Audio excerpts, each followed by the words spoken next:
The 2015 Polyglot Gathering is brought to you by italki. Become fluent in any language. Så, hej och välkomna. Jag heter Charlotte. Och det är jag som ska presentera anledningar till varför ni borde lära er svenska. And since you understand all of that, I'm not going to translate it. Yes, so my name is Charlotte. I'm from Sweden. I've been living in Germany for 6 years. And please come inside the room. Please sit in the middle. And so the door can go up every time someone wants to come in. Everyone is welcome. If there's room in the heart, there's room for another bottom. It's a Swedish saying. Yeah, you sit here on the floor. Come, please sit inside. You can just join here in the middle or the other part of the room. Keep the door open.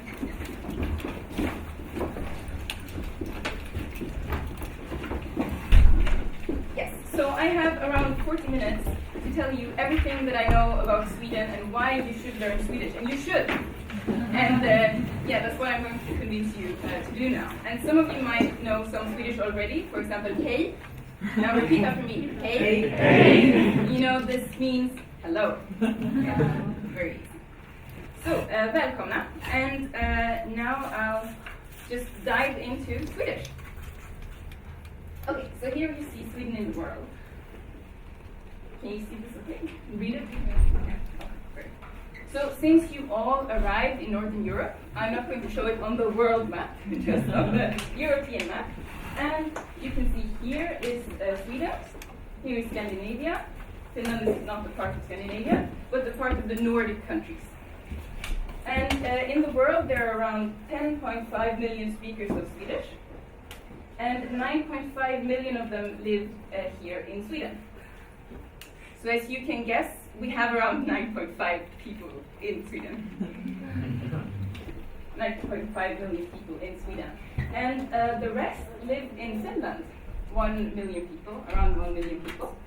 Please come inside and sit in the middle or sit somewhere here. And a lot in Norway. Yeah. But most of the statistics that I found is either from Finland or also from the United States. Minnesota. Yeah. Okay.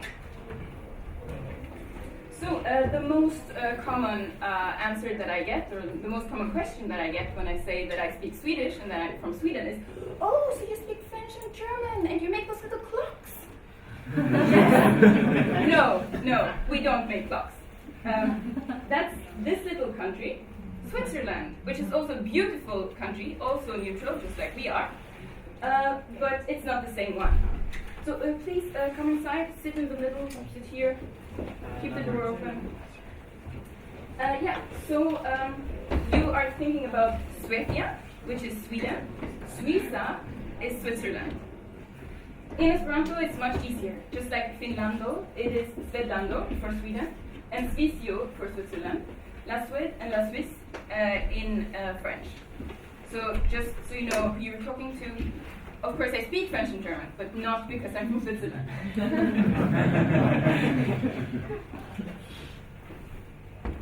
Okay, some basics about Sweden. It's 1,574 kilometers long from Trelleborg in the south to Haparanda in the north. And this, of course, makes for some extreme and very interesting weather variations.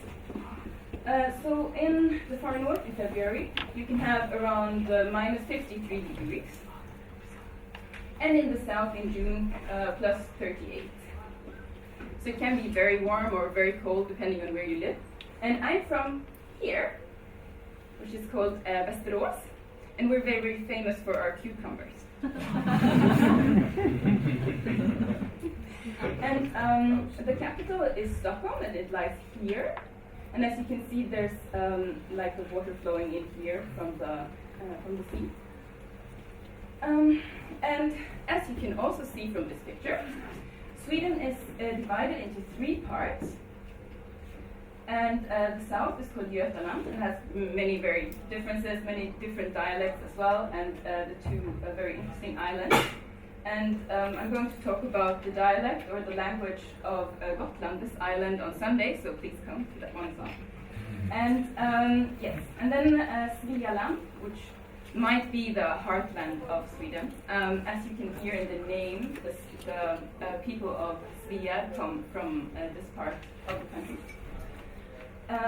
And then, like, the biggest part, but the one that's the least populated, there are more trees than people.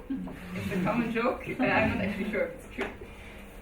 Is Norrland, and they have a different kind of culture there as well. And each part of Sweden is different. And you might say that I have like a southern bias, because I've been to the north maybe twice or 3 times, and it's very beautiful and the people are cool, but they're just different. And, and some of them speak one of the Sami languages, as you heard in the previous presentation. But mostly they're very famous for not speaking very much, and if you say something to them, they will just reply with a which is a yes. So you're not supposed to use very many words. Please come inside, sit down somewhere, but not in front of the door.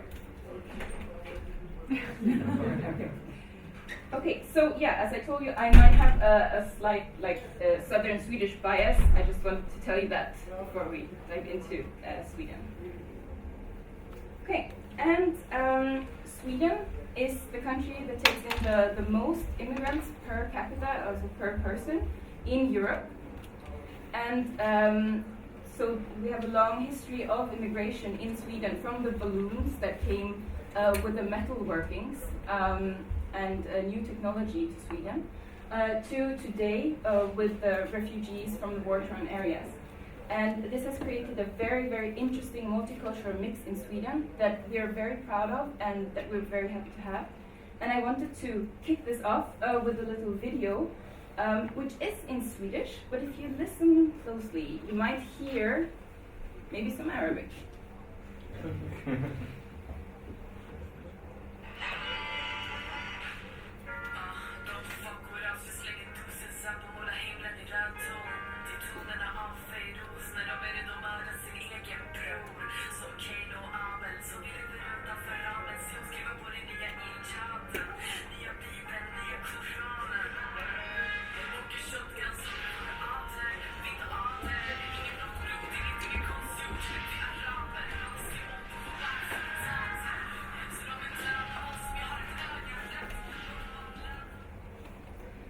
So this is Silvana Imam. She's Swedish with and an Arab and then a Muslim and a lesbian. and a very talented singer-songwriter. And this is like an example of modern Swedish culture, also of the literature. She referenced the book Ett öga rött, which is a very good book about being an immigrant in Sweden, written in like a very slang way. So please come inside and keep the door open and yeah. Okay. So why you should learn Swedish? It's easy. As you know, in English you have the form I am, you are, he, she, it is. 3 forms. Wow. You have to spend like 3 times the time to learn it. And in German you have ich bin, du bist, sie, es ist, wir seid, wir, sie sind. 5 Formen. Wer hat die Zeit dafür? And in Swedish, it's very, very easy. You have the infinite form, att vara, and then you just say jag är, du är, hon, han, hen är, vi är, de är. So you just say är. Yeah. Very good. Okay, so you only have a 1 form, and that. And as you can see here, this is actually pretty new. Sweden is also famous for political correctness. So of course we have created a 3rd pronoun that is non-gendered. So you have han and hon. So han is male and hon is female. And hen is pretty new, sometimes still a bit controversial. Some of my friends are like, are you really going to include that? But you can use that if you don't want to put a gender on the person you're talking about. Okay. Yeah. Would you use for things? No. Hmm? For things? No. No. No. It's only Just for people. For people. Okay. Yes. And it was only created for people. So that is something that definitely is a difference from the S form, because you can't use the S form in German to talk about people, then they would feel really bad. So is there a fourth one for things then, or? No. Or yeah, you say then det. Yeah. For the last one, they, you didn't say they, but you said dom. Yeah, that's the way you pronounce it. Oh, do you see the M inside it, but okay. Yeah, you have the M only in the dative form. But the way we pronounce it, when you say the ad, which sounds hyper correct, is dom ad. Yeah. So there will be some places when the pronunciation might be a bit difficult, because we don't pronounce the G here at the end of jag, but we say ja. But I think it makes it easy. Okay. So Sweden is up in the north, you've seen it already. And Christianization of Sweden took a long time. So it started in the 300s and was maybe kind of finished by the 1200s for the south of Sweden. So this was evangelization that was based in Hamburg, and St. Ansgar went up to the north and decided, the heathens, they should all be Christians. But it took a long time, and it was hard. So it took a longer time than the rest of Europe, probably because it's on the outskirts. And that's one reason why we still have lots of mythology still alive today. So if you go into a forest and you see a huge rock, how can you not think that that is a troll that was outside too long so that it got turned into stone by daylight? And if you go next to a river, will you not hear the sounds of the fiddle that Näcken plays in order for you to go inside and drown? And if you're too long in the forest and you're a male and you see a beautiful woman, look at her from the back. And if she looks like a tree, you know that's the skogsrå, and she wants to seduce you and kill you. And lots of those mythologies are still present today, and you can read about them. I don't think people believe in them as much anymore, but it's very present if you walk inside the forest. Yeah, so I just talked about the south now, and as you heard in the presentation about the northern Sami, it took until the 18th, 19th century for the north to be Christianized. And this is partially because of the racial discrimination and different policies that we utilized, but also because the people didn't go that far north, except for the indigenous people that already lived there, until a bit later. Okay. And one thing that's also important to know is that at this time, Sweden was not a unified kingdom. Sweden was a collection of different tribes, they spoke different languages, they had different dialects, and they had also different laws. So every country had their own set of laws, and that were different. So you had to, stay with your own family, stay with your tribe, and do everything for them. Okay, so I thought I'd take this part in German. I hope this is okay. Ja, sehr gut. Wie ihr bestimmt alle wisst, gab es eine große Handelsvereinigung im Mittelalter in Europa. Und das nennt sich die Hanse. Und deswegen nennt man diese Zeit auch die Hansezeit. Und die Hanse kam aus Lübeck, war in Lübeck passiert. Und sie haben gehandelt mit all diesen unterschiedlichen Städten. Und man sagt, dass die Zeit ist ungefähr 1300 bis 1600, so circa 300 Jahre, in dem sehr viel Handel stattgefunden hat zwischen diesen unterschiedlichen Städten. Und eine natürlich sehr wichtige Stadt war Visby, weil es ja natürlich hier mitten in der Ostsee liegt. Und das ist die Hauptstadt von der Insel Gotland. Da hat man nicht nur Schwedisch gesprochen, sondern auch Gotländska, which is, sorry, I just switched to English, didn't I? Genau. Sehr gut. Okay. Aber in Visby haben die Familien, die am stärksten, ökonomisch am stärksten waren, die haben alle Plattdeutsch gesprochen. Und das war die Sprache, der man für Handel genutzt hat. Also draußen auf dem Land hat man natürlich immer noch Wortlianski gesprochen, aber in der Hauptstadt wurde sehr viel Plattdeutsch gesprochen. Und wenn man jemand war, hat man natürlich Plattdeutsch gesprochen. Ja klar. Stockholm zu dieser Zeit war nicht so wichtig für die Hanse, war aber immer noch wichtig in Schweden, weswegen ich es erwähne, war zu dieser Zeit ungefähr zu 50% deutschsprachig. So, wenn man in Stockholm unterwegs war im Mittelalter, konnte man auf jeden Fall Deutsch, vielleicht auch Hochdeutsch und Plattdeutsch auf den Straßen hören. Und ja, so Schwedisch ist nicht nur eine germanische Sprache, was es dir einfach macht zu lernen, sondern es hat auch sehr viele Lehnwörter aus dem Deutschen, wie zum Beispiel bezahlen, betaler. Und andere Lehnwörter auch aus dem Plattdeutsch. Ja. Und das macht es natürlich sehr einfach, Schwedisch zu lernen, wenn man schon Deutsch kann. Okay, so does anyone need something of that in English? No? Okay, great. I've talked about the Kingdom of Sweden. Yes? Meine Sprache ein bisschen Deutsch, aber nicht viel. Deutsch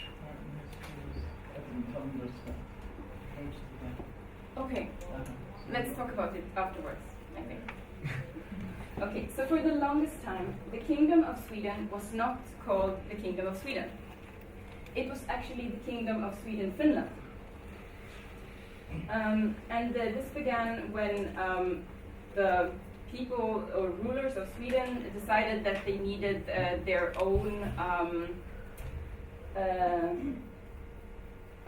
they needed to evangelize some country. So they decided to go to the east and find out if people lived there and if they could, take it over. And from 1249, this is at least like, it began sometime in the 1200s, but 1249 is the year that, they said that, okay, from that time on, Sweden and Finland was one kingdom. So from 1249 to 1809, the Kingdom of Sweden was actually the Kingdom of Sweden-Finland. And this had, of course, a huge effect on Finland, and people still learn Swedish in school in Finland. We don't learn Finnish in school in Sweden. Yeah. And as you can see here, this is Sweden, 1658, when it was at its biggest. And you can see some parts here from Germany, the island, some parts of Norway, and also Finland and the Baltic states.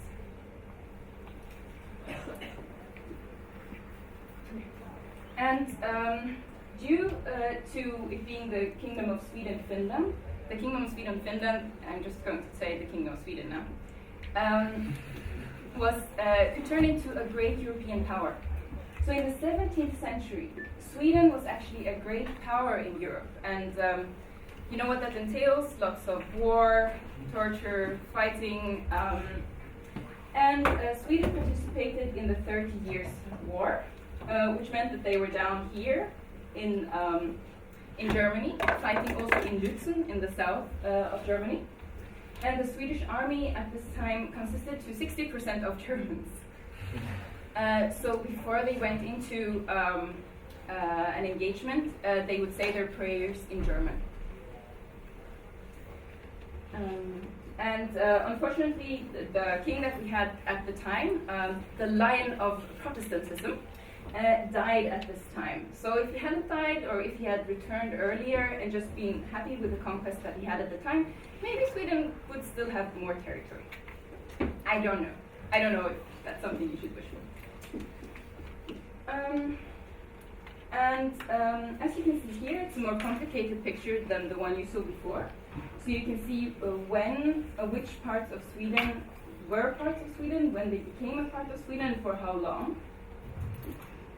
But what I think is the most important part to know about this is for the south, for example, Blekinge, Skåne, and Halland, they used to belong to Denmark. And I read somewhere that Denmark and Sweden are the countries in the world that have had the most wars. But not like in the modern time, like now we're very friendly, most of the time. But what actually happened here, there were lots of different exchanges. The Swedes paid money to the Danes in order to gain some of the countries. But at the same time, the people here did not want to become Swedes. They were Danes. And they were not prepared to just turn into Swedes just because someone said so. So there was guerrilla fighting in Scania. It was a bloody campaign with torture and with a Swedification campaign that consisted of changing people here at the university and exchanging the priests for priests who were prepared to speak Swedish instead of speaking Danish or like a more Danish sounding dialect. And today Skåne and Blekinge are a very integral part of Sweden, and there's still a yearly event of people who go to dig a ditch in order to separate the south from the north. But I think it's more of a comedy thing today.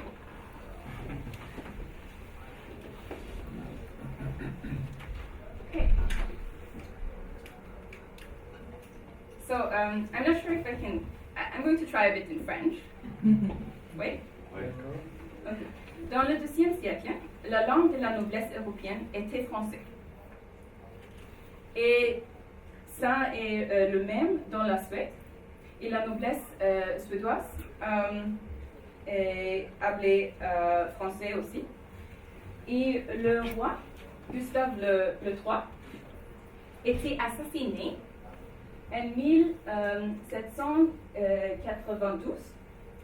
Et son premier mot, après d'être assassiné, était « Oh, je suis blessé !» en français. En français. And Gustav III was called the Theatre King because he was very fond of the theatre. He used to dress up as different kinds of heroes out of legends and mythology. And he introduced lots of French words to the Swedish language, such as pièce, scène, loge, régisseur.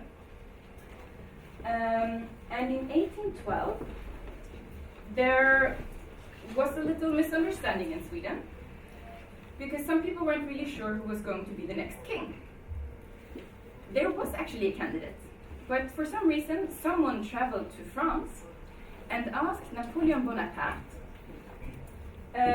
if not one of his marshals could become the next king of Sweden.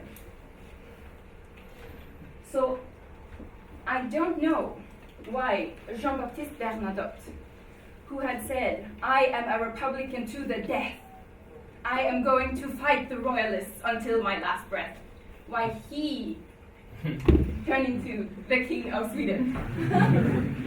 So, le français maréchal d'Empire, Jean-Baptiste Bernadotte, devient le roi de la Suède, and he took the beautiful name Karl den XIV Johan. And from this time, we also have lots of words from French, such as armé, möbler, paraply, rédacteur, post, journalist, brochure, och annons. And there are many, many, many more. And this is the very dashing Karl XIV Johan, Jean-Baptiste Bernadotte. And so our current royal family is French in origin, and our current queen, Silvia Sommerlath, is from Brazil and Germany. So Sweden has always been very multicultural and very multi-ethnic. Okay, so I told you that until 1809, Sweden was actually the Kingdom of Sweden-Finland. But then something happened. We lost Finland to the Russians. So what does our newly crowned king do? We need more country. We need more land. Let's go to Norway and just force them into union. Great idea. Until the Norwegians, so this was in 1814, if you can read it here. So from 1814 until 1905, there were different flags that combined the Norwegian and the Swedish flag. And during this time, the Norwegians could not have their own foreign policy, for example, but otherwise they could have their own rules, their own set of laws. So from the Swedish point of view, it was very generous. Okay. But the Norwegians just didn't like it. After 100 years, they're like, we're fed up with the Swedes, you know? And the whole government resigned. And the king was supposed to put together a new government. And this was part of the statutes that he had to do. He was obligated to put up another government. But there were not enough people to form a new government. So the government said, obviously, you can't be the king of Norway anymore because you can't fulfill your obligations. And the Swedes said, well, maybe you could vote on this. And the Norwegians, even before the Swedes started talking about the vote, the Norwegians decided, let's hold a vote. Okay? So I've forgotten how many voted for. 96% voted Yeah. for splitting up. But against were 184 people. Yes. So it was pretty much unanimous. I think those 184 could just move to Sweden if they wanted to.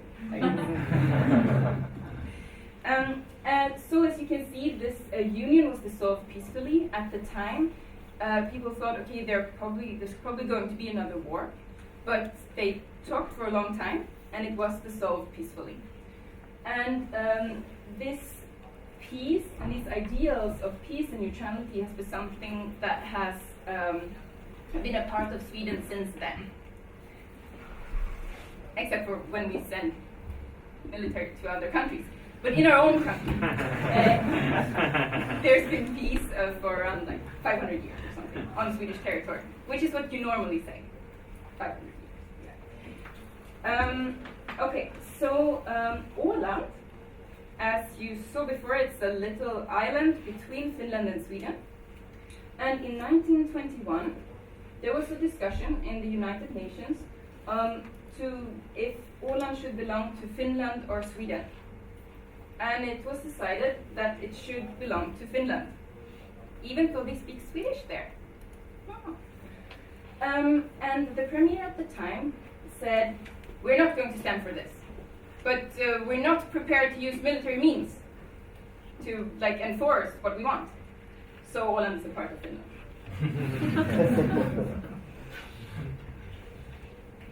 Okay. So the values that we have in Sweden, I guess, are different than the ones that you have in the rest of the world. As you can see, Sweden is up here on this map. I'm going to explain it in a minute.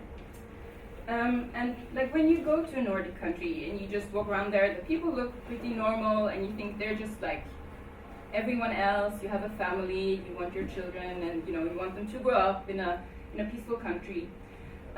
But there are some values that actually are different if you compare it to the rest of the world. So you see here on this map, it's an Ingelhart values map, and they performed interviews with different people in different countries, and then they plotted the results on this map.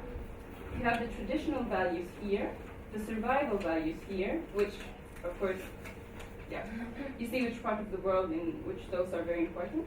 Then you have the secular and rational values up here, and the self-actualization values. So Sweden is very high on secular rational values and on the self-actualization values. And this means that we're a very individualistic country. And if you compare it to, for example, Germany, if you can see here, it's more in the middle between self-actualization and survival. And in Germany, I guess in politics, you normally say that in Germany, the smallest unit of society is the family. But that's something that it's wrong to say it isn't as important, but it's the smallest unit of society in Sweden is not the family, it's the individual. So we have, I guess, more old people's homes, and most people don't expect their children to take care of them when they grow old. I know my mother visits her mother every day for 5 minutes, but this is very different in many parts of the world. You don't expect your children to take care of you. You don't expect your children to have exactly the same career that you have. You don't expect them that they have to go into the family business. Of course, there's still lots of this in the country today as well.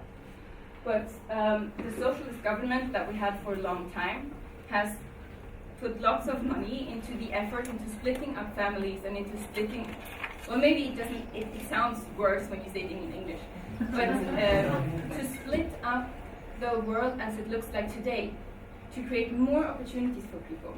And one way to do this, which is also different from Germany, is that when you go to study, you receive your individual student support every month, irrelevant of what your parents earn.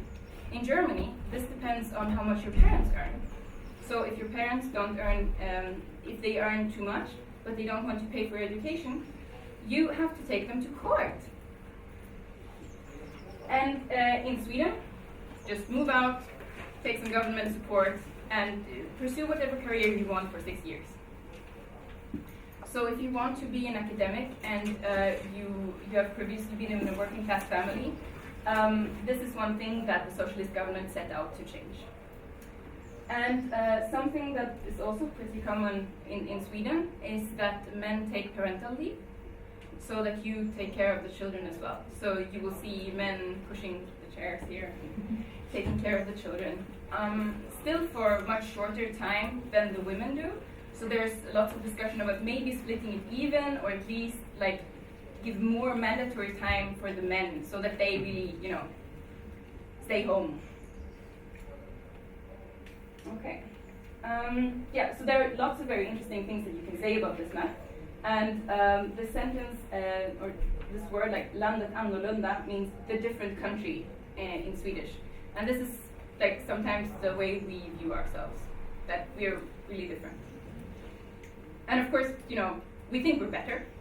Like any other country? Like any other country, exactly. So, but of course I say, you know, learn Swedish in order to understand. Okay, so now you've heard all about how Sweden is very, very different. So now you're probably very scared, like, how can I be polite in Sweden? And it's very simple. You use du. So I say I, and I call you, you. Du. And there used to be a very complicated, polite way of speaking. You had to use a title. So you would say, Herr Doktor. And to his wife, you would say, Fru Doktor. And then women started having their own professions. And what were you supposed to call her then? This is totally complicated. And then you were supposed to say hon or han when you talk to someone as well. And there were like different ways of speaking that were polite and not polite, and maybe rude in some situations and in some situations not. And if you were from the country, you would also speak in a different way. And people in the city would be like, you're from the country. That's very rude. But in the 1960s and 70s, you know, the changes that spread over the world in this time, and lots of the people there said, you know, let's just say you. Let's just not complicate things. Let's just say you. And this guy here looks very nice and inviting. He was the guy in charge of the health of the Board of Health and Education in Sweden in 1967. And when he was inaugurated, he said, so everyone in my department can call me by my first name, call me Bror. Because that was his name. So he said, you can just you me anytime.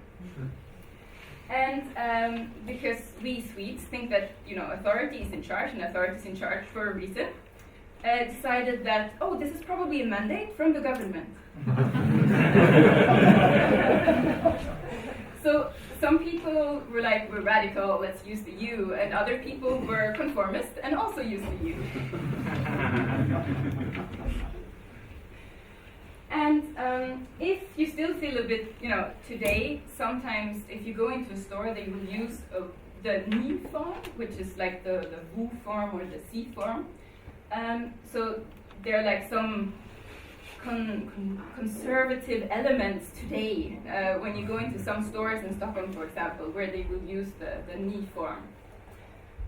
But if you don't feel comfortable using any, just don't use a pronoun. Use the passive form. And you can say things like "Ska det drickas te?" Which means so much like "Will there be some tea drinking?" Or "Ska det vara en liten kaka till?" Which means should there maybe be another little cookie?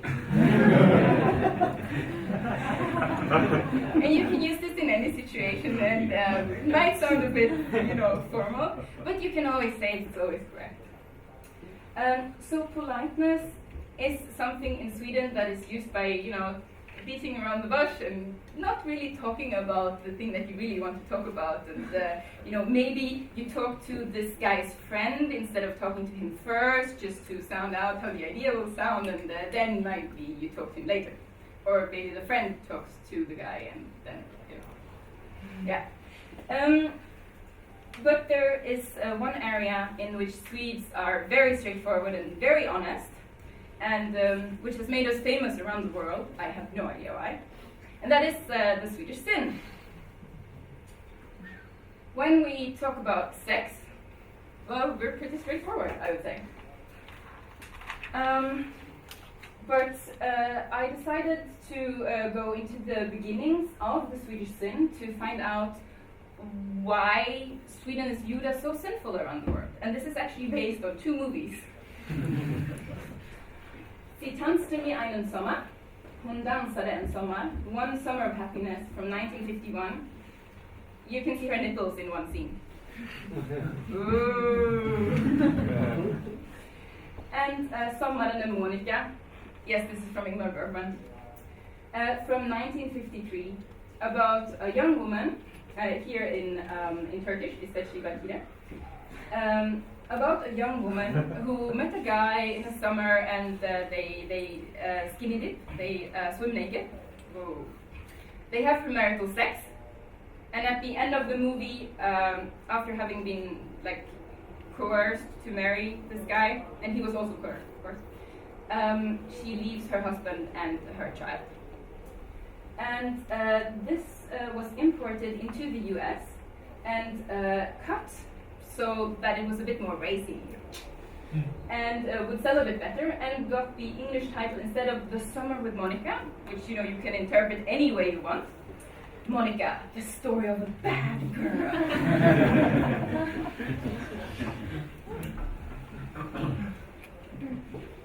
And it wasn't only in the movies, but also in educational movies. The language of love is based on clinical research from American and Swedish doctors, and it's an advanced Swedish sexual movie. It's not pornography, or maybe it is, but it was shown in schools. So people that I've talked to that went to schools and were in their teens in the 60s and 70s saw this movie to learn about the language of love. And this has continued to today. So probably you've seen it because it's gone viral. If you haven't seen it, I urge you all to look at it. It's okay for your sensibilities and cultural. This is a video of a little dancing penis and a little dancing vagina. And it's shown on Swedish television in the children's shows. There are also ones about farting, and they make fun of the king, and he farts as well. So it's not only about sex, but all bodily functions. But maybe the Swedish sin started even earlier. Our national composer, Bellman, Carl Michael Bellman, who lived from 1740 until 1795, he wrote stories about, he wrote his songs and his poetry about alcohol, about prostitutes, beautiful prostitutes, and about love troubles. So there's one very famous song that everyone in Sweden knows about the beautiful little butterfly that flies in the garden. But there are also ones that really are about alcohol and how great it is to drink alcohol, which is also very typical for Swedish culture. So this is a a quite good but not exact translation of a song, and I'm going to try to sing it to you now. Yeah. Tycker du att graven är för djup, novelan, så ta dig då en sup, ta dig en dit och en dit och två dit och tre, så dör du nöjdare. Okay, so it's all about, you see the end of life coming, it's going to be hard. Put away your crutches, take a drink, a second, a third, and then you might die a bit more contentedly. And that's this charming man here. Sorry. Yeah. Okay, so Swedish literature. It's of course more than women with dragon tattoos. And it's more than just crime. We have Strindberg, who's a very famous playwright, who wrote in Fräulein Julie, Fröken Julie, about Swedish emancipation, female emancipation at his time. We have Hjalmar Söderberg, who in Dr. Glass wrote a very nice description of Stockholm and Stockholm at this time. And also about moral and ethical issues that were very present in this book. Like, do you have the right to take someone's life? And Karin Boye, who's also a very famous poetess in Sweden, wrote Kallocain. And this is a dystopic novel, kind of like 1984, but it was written 8 years earlier. And I would say it's much better, but I like both of them. So read it. There's also an English translation, which is quite good. And we also, of course, have Astrid Lindgren, who's famous all over the world, wrote Pippi Långstrump. And there you also can see the values about the individualist culture, about every child's right to a life and to be as they are and to be loved any way they are. In 1945, so it's pretty early. And I've picked out a piece of poetry that I wanted to read to you as well. And this is from Edith Södergran, and she wrote it in 1918. And she's actually from Finland. But as you've heard, the Kingdom of Sweden-Finland was a fact for a long time. And afterwards, lots of people still had Swedish as their mother tongue, for example, Edith Södergran. And she went to school in St. Petersburg, and she wrote her earliest poems in German, one in Russian, that's still extant today. But then she made the decision to write, not in Finnish, not in German, and not in Russian, but in Swedish. And she's the first modernist poet in Swedish, and her poetry is inspired by Nietzsche, and it's very, very beautiful. So I'm just going to read the first part here. Dagen svalnar emot kvällen. Drick värmen ur min hand. Min hand har samma blod som våren. Tag min hand. Tag min vita arm. Ta mina smala axlars längtan. Det vore underligt att känna en enda natt, en natt som denna, ditt tunga huvud mot mitt bröst. So this was just the first part, and it's about a romantic interlude between a man and a woman, and it ends on a very poignant note.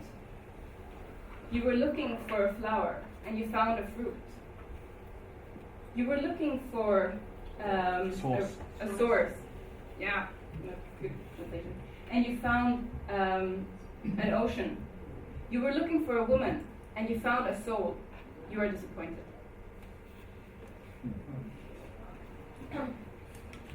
So, since we've talked about gender and romantical interludes, we're going to talk about nouns and grammatical gender now. So historically, we had 3 genders, just like German. The das, but the masculine and the feminine form merged into one form. So now we have the system that's called the Utrum or Neutrum category, which is the same, I think, that they have in Norwegian and Danish. So now you have a 50% chance, it's much better than German, to actually choose the right one. And if you already know German, you can see that there are many similarities. So neutron, das Haus, will be ett hus, and die Tür, the door, will be en dörr. So sometimes it makes total sense. So if you know German, it's okay. But some dialects still mark feminine in the definite form. So instead of saying natten, the night, you would say natta.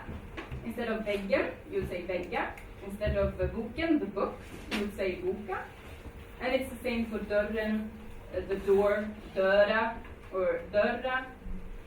And there's a funny part in a northern Swedish series where they just sit there and say under dörra, it's under the door. Yeah. And then you have the little girl, tösen, tösa, and the sun, solen, solen. So there are more words like this in different dialects. And they're not all in the same dialect, but in many different dialects. Okay, so when I talked about the dialects, you can see a little map here with like the dialectal categories. So you have the different dialects that they speak in Norrland. You have different ways of speaking in Svealand. You have different ways of speaking in Götaland and in the southernmost part of Sweden. And you have different ways of speaking on Gotland or Gotland. And of course there are different ways of speaking in Finland as well. And since this is also a bit more separated from the mainland, it's also a bit more conservative in some ways. Like the country, the language, not the people. And in Göteborg, you also have a very different way of speaking. Instead of saying ord, you would say ud, which means word. And a very famous sighting that you can see when you go to Göteborg is Fiskkyrkan, which is the fish church, and it's called Feskekyrka in the Gothenburg dialect, which I probably mangled a bit now. And in Stockholm, there's also many very different ways of speaking, also separated by class. And on Gotland, there's also a different way of speaking, and I'm going to introduce that on Sunday. And Norrländska, there's also many different ways of speaking here as well. Okay, so and now we're rounding up, and I wanted to show you and play to you a song in the dialect of Swedish. And this song went viral in the 1980s, before there was an internet to go viral on. And Bengt Pegerfeldt, who was a music teacher in Kopparberg, here in Dalarna, in the heartland of Sweden, but close to the Norwegian border, and you can see it here, decided to write a song with his students. And it's a pretty nonsensical song. And it's all about, if I don't get a sausage, I'll jump in the river. And I'll play it to you now. So you see the text here.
So this is the music teacher here on the right. And this went viral, and some people are still very annoyed. And one of my friends who I told that I'm going to play this song to you was like, please don't play it to me now. And it's never going to go out of my brain. So you can see... Okay, so just let me press here. Yeah. So you can see here the dialectal version, and here in the standard Swedish version. So when, in my spare time, I go to the football stadium, I cheer on Brage, and my head starts to hurt, but the reason for that is something I don't want to talk about. And in the afternoon in Kopparberg, I was here and I was there, I was up and I was down, and I was in and I was out in Kopparberg. If I don't get the sausage, I'll jump in the river. If I don't get the sausage, I'll jump in the river. If I don't get the sausage, I'll jump in the river. Do you want to try just that one sentence with me? Okay, so font. Font. Ja. Ja. En. Kurv. Kurv. Så. Höppe. Höppe. Ja. Ja. I. Elva. Elva. Okay, and the whole sentence with me. Font. Ja. En. Kurv. Så. Höppe. Ja. Elva. Perfect. Okay, so, we should try singing it, but I think we should, wrap this up. So, why Swedish? Because of its diverse and very interesting history. Because of the different cultures and values that you want to understand, and you want, of course, the Swedish people to understand that they don't have the best ways, don't have the best values. You have it, and you want to teach them to us in our language. Because of the interesting literature, this treasure of literature that you can dive into and read and just enjoy. It's fantastic. Because of the regional variations that make it very, very interesting. Some of the dialects are mutually unintelligible. I don't understand them, but they sound very nice. And because, as one of our poets said, this is the language of honor and heroes. Of course, this was written at the time when nationalism was rampant. But for me, it's just because Swedish is beautiful.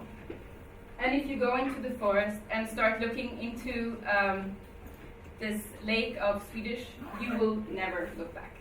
Thank you.